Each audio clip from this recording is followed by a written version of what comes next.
Russia. Philly.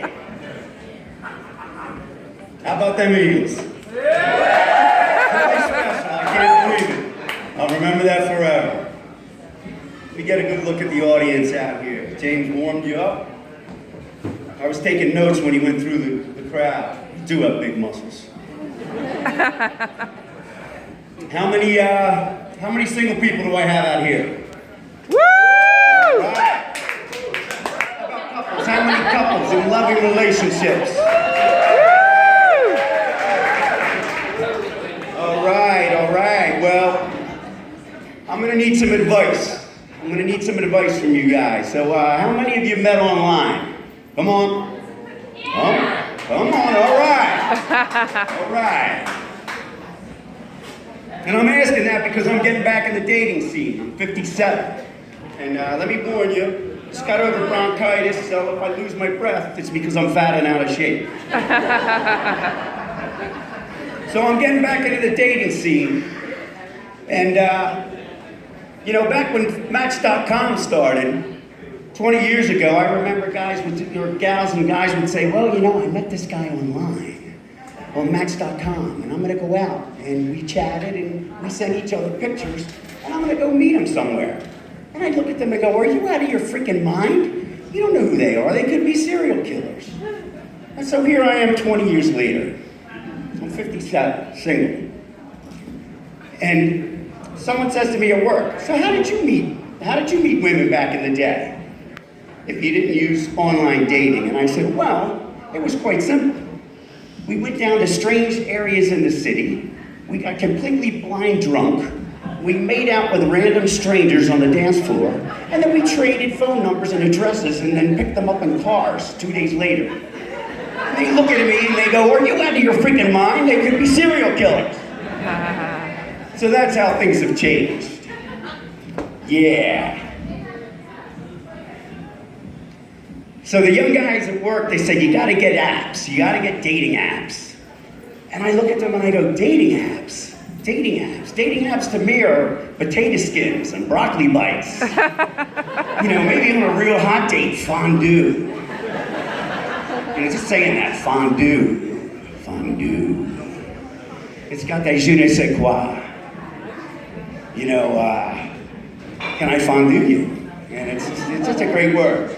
And it could be French, monsieur. Would you like for the aperitif, some fondue? It could be Italian. Hey, bene, stugaz, fondue. Or it could be Chinese. Oh, mugu fondue. I'm no professor of linguistics, but I'll tell you what, it's definitely not Chinese. And you know how I know that? Because there's a real simple fact. You cannot order cheese in a Chinese restaurant. Come on, think about it. No cheese in Chinese restaurant. Lactose intolerance. The whole country.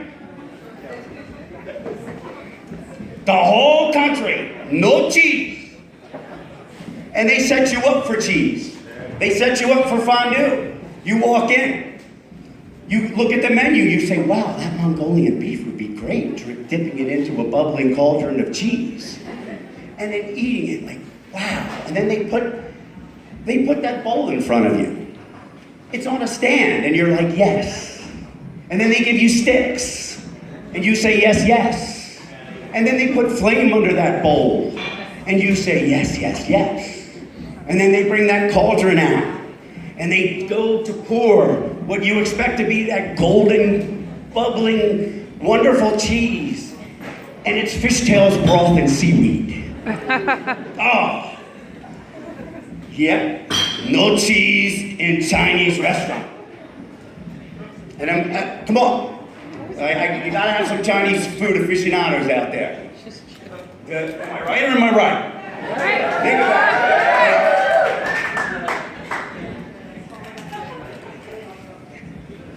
I have one person to blame for that, and one person alone, and that's Marco Polo.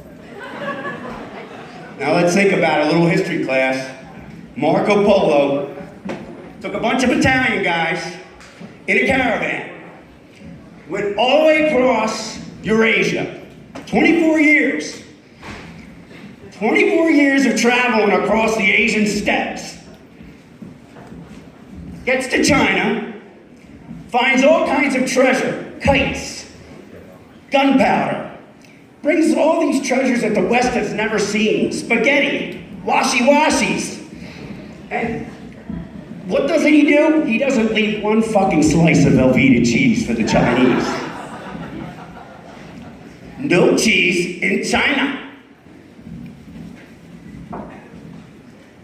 And it's not like cheese doesn't travel well. It comes in wheels. It's made in wheels. And it ages. It's kind of like the spare tire of food. So, you may be a little bit skeptical. You may be thinking, I don't know if he's right. You probably have that friend, you know, that kind of guy that straddles the fence of douchebag, and okay, we'll hang out with him every once in a while, who thinks he's a foodie because he watches the Food Channel. And he'll look and say, oh, you know, this menu item under combination dinner number 18, cream of some young guy. Is that kind of like a less aged famunda? No. No cheese in Chinese restaurant. So, and again, the skepticism, I can see it in your face. You're out there saying, well, I went to a really nice Chinese restaurant. I'm not talking about the Susanna Fufu Chinese restaurants. I'm talking about Fat Dong's Corner Takeout. Come on, she's smiling down there. She loves Fat Dong's. Can't get enough. Okay. So, I'm going to wrap this up. Just want to say that thank you so much. You've been part of a dream that I've ever had. Woo! I walked into a Chinese place last week and said, with one of my friends, he didn't believe me, and I said, watch this.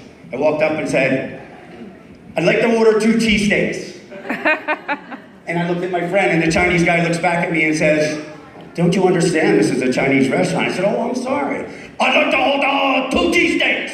All right, thank you so much. All right, then. Woo!